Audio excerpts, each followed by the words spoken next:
The Indonesian Minister of Trade, Muhammad Lutfi, recently stated that Indonesia's exports to Australia has increased 7.6% during the first semester of this year compared to the same period last year. The Trade Minister believes that the increase in Indonesian exports to Australia shows the effective implementation of the Indonesia-Australia Comprehensive Economic Agreement, or IACEPA. Furthermore, total trade between Australia and Indonesia has increased by 65% during the first semester of 2021, as total trade increased to $6.82 billion. The Indonesia-Australia Comprehensive Economic Agreement first began implementation on July the 5th in 2020 and saw the elimination of all Australian tariffs on Indonesian goods exports. The agreement also includes exchange programs and initiatives to help strengthen Indonesia's labor force. Perdagangan Indonesia dengan Australia dipastikan semakin menyusul disepakatinya perjanjian kerjasama kemitraan ekonomi komprehensif. And now to discuss more on the impact of IACEPA on Australian and Indonesian trade relations, Metro TV's Krishna talked with Paul Bartlet, the director of Katalis, an initiative set up to help ensure the success of IACEPA. The Indonesia-Australia Comprehensive Economic Partnership Agreement, or IACEPA, has been implemented since July in 2020. And in the first semester of 2021, the volume of Indonesian exports to Australia has increased by 7.6%. But what are some of the challenges faced by both Indonesia and Australia to ensure the smooth implementation of IACEPA? To discuss this, we are going to talk to Paul Bartlet, the director of Katalis, an initiative that was created to unlock economic partnerships between Australia and Indonesia. Hi, Paul. Thank you so much for joining us. Hello, Krishna. Thank you very much for having me. Right. So as I mentioned, it has been over a year since IACEPA has been implemented. We know that in the first semester of 2021, Australia-Indonesia trade has increased in some ways. But from the perspective of Katalis, how do you assess the implementation of IACEPA so far? And do you see it as a success? Well, thanks, Krishna. As you pointed out, we have been living through the pandemic, and it has been exactly at the same time that the agreement came into force in July of last year. So whilst trade did dip, we have been seeing the signs of recovery both on the trade in goods, so commodities and agricultural products, and also some modest recovery in other areas. The big area of decline was on services trade, which is the really big interesting area for the bilateral economic relationship. And unfortunately, due to the restrictions on mobility, that's going to take some time to pick up. But as I'm sure you'd be aware, things are looking positive in that area as well, with restrictions being removed on mobility. So we do see that picking up quite quickly next year. In terms of Katalis and IACEPA, well, IACEPA provides really meaningful access on the Indonesian exports to Australia. Australia has eliminated all tariffs, so that's really good to support Indonesian manufacturing industry and agro-processing industry and others to expand their exports into Australia. But beyond that, the IACEPA really is a sort of platform to sort of expand this bilateral economic relationship. And so it's the signaling effect, the positive signaling effect that this has on the business community, which I think is the main benefit of the agreement. Right. So, of course, it's meant to benefit both Indonesia and Australia. But could you talk to us about the role of Katalis specifically in ensuring the success of IACEPA? Sure. So first point to make here is that Katalis is a government-funded program. It's a collaboration established by both the government of Indonesia and the government of Australia. And our goal really is to ensure that the benefits of the IACEPA are maximised. And we do that through some interrelated areas. First one is market access, which I just talked about, but also to support trade and investment in a meaningful way. And then through a big focus on skills and skills for recovery, which is really important given where we are coming out of the COVID-19 pandemic.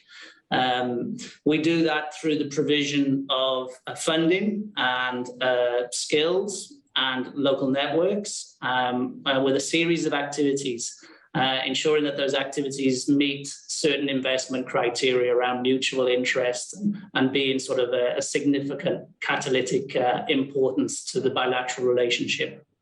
Right. So I'm assuming that Katalis also works together with businesses, Indonesian businesses as well, that are involved in the IACEPA agreement. So from Katalis's perspective, what has been the response from businesses, especially with the ones that Katalis has been working with, and what are some of the biggest issues that they face? Yeah, so we've still seen that there's a real positive response since we started officially. Only last week had the opportunity to meet Indonesian businesses based in East and Central Java. And we saw a lot of interest from Indonesian businesses, particularly in the areas of the digital economy and looking at ways to explore that collaboration with Australia. Beyond that, because there are, on the second part of your question, we acknowledge that all businesses face challenges, and frankly, we do think that the bilateral economic relationship it has a long way to go.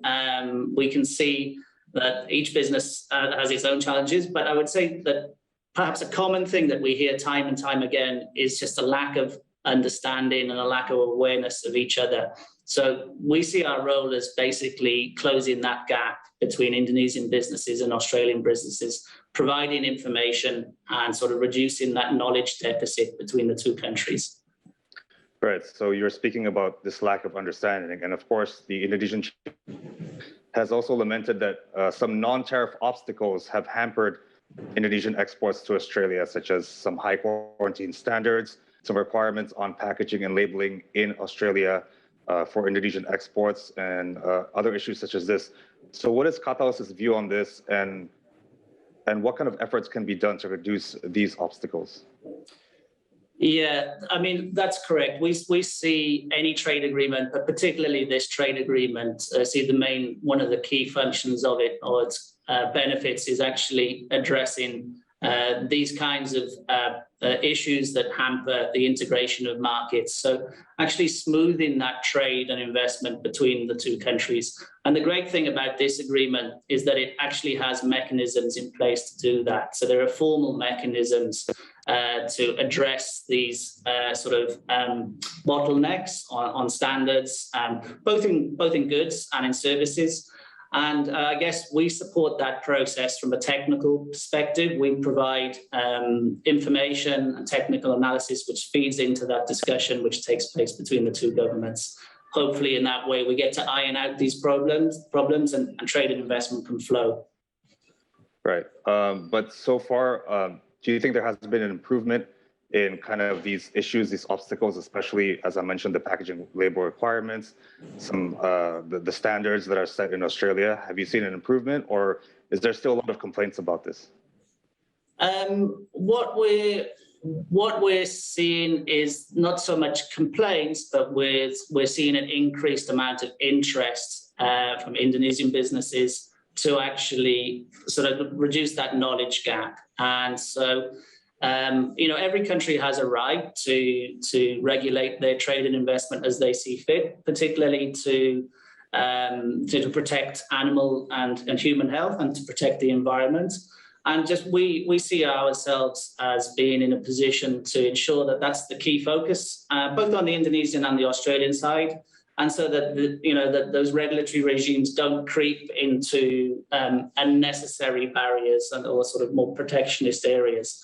As I say, we haven't seen any rise in complaints. What we've seen is more interest on both sides to actually come together and talk about these issues. All right. Maybe from Katalis's perspective, what is, say, one of the biggest issues for, say, Indonesian exporters or businesses to export their goods to Australia, and how are you guys managing that? Well, I mean, there's only a certain amount of things that the trade agreement can do, right? I think the key challenge at the moment is beyond Katalis. We are still in the pandemic. Obviously, mobility restrictions prohibit services exports, but on the goods side, there's been a quite significant increase in freight costs, between 10 and 15 times the normal rate. And of course, we've heard from Indonesian businesses that have been hit by those significantly higher freight costs. But this is beyond the bilateral relationship. This is about rigidities in global supply chains and rigidities in shipping. And so that these costs transmit down to individual exporters, and unfortunately, it will take some time before those supply chain bottlenecks are unravelled, and we can get back to a situation which resembles sort of pre-COVID times. All right. Now, of course, recently there has been some relaxations on travel restrictions, both Indonesia and Australia. Do you think this has had a positive impact on investments and cooperation so far, or do you think some more relaxations still need to be done to ensure smoother cooperations and export-import? Well, the first point to make here is that actually the jury is probably still out on investment. Clearly COVID has had an impact, but for example, last year, we didn't see any noticeable drop-off in Australian investment into Indonesia, for example, particularly in the mining sector. And we do see a lot of interest in investment into areas which would support economic recovery in Indonesia, particularly from Australians wanting to invest into the health sector and related sort of health tech and med tech. And beyond that, we're seeing a lot of interest in areas such as the green economy and investor interest in renewables and so on and so forth. So I think over the long term, the story is going to be positive. We would anticipate that IACEPA will help in facilitating that increased investment flow. Previously, you also talked about how Katalis is involved in the area of skills exchange and training. Could you talk to us more detail about these programs and progress made in the training of labor in Indonesia? Yeah, absolutely. So, first point to make here is that one of the absolute key benefits of the agreement of the IACEPA is that there's a very strong focus on building skills, and through there are various mechanisms and programs to facilitate the exchange of skills, including work transfer and working visas and so on forth, which basically the governments have facilitated and will facilitate when the borders open. As far as Katalis is concerned, a heavy emphasis of our work is on the TVET space, or technical vocational educational training. And we have been having some really exciting discussions with Indonesian industry on the one hand, and Australian TVET providers on the other. And we anticipate that we will be basically facilitating that trade, so to speak, in education services. We are excited that we're planning a TVET clearinghouse so that Indonesian businesses can get online and search for education courses from Australia. That's something that we were excited to do, hopefully next year. But also we've been talking to some of the Indonesian digital platforms, some of the e-commerce players, but also beyond e-commerce. And there's a real, excitement to have Australian providers provide education services through those channels, which I think would have significant impacts on the workforce in terms of their ability to upskill and to reskill. Now, another issue I want to talk about, of course, that is important to both Indonesia and Australia is environmental issues. So talk to us about some of the green economy cooperations between Australia and Indonesia, and perhaps the role that Katalis plays in this. Yeah, absolutely. So as I mentioned earlier, we have been seeing sort of a spike in interest in this area. There's been a lot of interest from business in the renewables sector and in green tech more generally. I think the second thing to mention here, you may have picked up the joint statement by Prime Minister Scott Morrison and President Joko Widodo recently on this collaboration in these areas. So there's a real momentum shift, I think, towards green energy and green tech, both from business and both from government. In terms of what we're seeing on the ground, Katalis sees opportunities across this spectrum. We've been focusing on supporting Indonesia's ambitions to develop electric vehicles. We've been having some very interesting conversations with Indonesian and Australian businesses to find areas of complementarity there along the electric vehicle value chain. So the future is very bright in this area, I feel. All right, so talk to us in more detail about this cooperation on electric vehicle industry. Is it more about Indonesian industries later exporting electric vehicles to Australia, or is it about raw materials, or could you tell us the detail?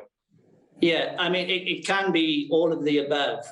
What we're finding is there's interest all along the value chain and flowing in both directions. I think what we've seen is that clearly in the area you referenced of critical minerals, Australia is a key global supplier of lithium, for example. We've seen interest from Indonesian business in exploring linkages there, for example. But we've also seen interest in areas such as diverse areas as fleet management, in the latest technology for charging infrastructure, and also for renewable renewable electricity distribution. So there's a lot of areas which, once you scratch the surface, you'll see that there's a lot of areas of complementarity here. So we're really excited about some of the potential collaborations on offer. All right, so there are some issues to iron out, but hopefully there be more cooperation between both the Indonesia and Australian government. So Paul, tell us about next year. Now we have vaccines for COVID-19, so things can improve in terms of trade or some skills exchange programs of that nature. So what will next year look like for Katalis, and what are some of the programs you will focus on to ensure the successful implementation of IACEPA? Yeah, that's absolutely right. So this year we've been about sort of building the foundations, cognizant of the constraints we're all operating under COVID. Next year we'll be really significantly ramping up our activities. We're very excited about the engagements that we've had so far, but the response we're getting from the business community in both countries is very, very promising. So we'll be working on these areas of market access. We'll be driving further market integration and trade and investment flows, and we'll be supporting that skills agenda. And so that's what really keeps us excited. All right, Paul. Now, just lastly, for maybe businesses or people who want to get involved in these programs related to IACEPA, can you just tell them how can they get involved with Katalis? Yeah, well, absolutely. We have a number of ways. There's a number of ways to contact us. Obvious one is our website, and we have a business portal there. We really encourage Indonesian businesses to take a look at that. It's in Indonesian and English. So the website is www.iacepa-catalyst.org. So I would encourage all of your viewers to check us out. Okay. Is there any sort of kind of requirements for business that want to take part, or is it just any business that has exports or cooperations with Australia? Well, we have those investment criteria that I mentioned earlier, and really they center on some things that we're looking for, because we really want to ensure that whatever activity we support is going to be economically significant and in the mutual interest of both countries. We're also looking for things which will crowd in other investors and crowd in other partnerships. And essentially, it would be great if we had some broader development outcomes in terms of female employment and the inclusion of more marginalized groups, including people with disability, for example. So there's a number of investment criteria. It's all explained very clearly on the website, and there's technical guidelines there for any business in either country to contact us and to submit their ideas for collaborations through to us. All right, then. Well, Paul Bartlet, Director of Katalis, thank you very much for your time and your insights, and we hope for the best for both Indonesia and Australia, and for further economic cooperation between both countries. Paul, thank you so much. Thank you very much.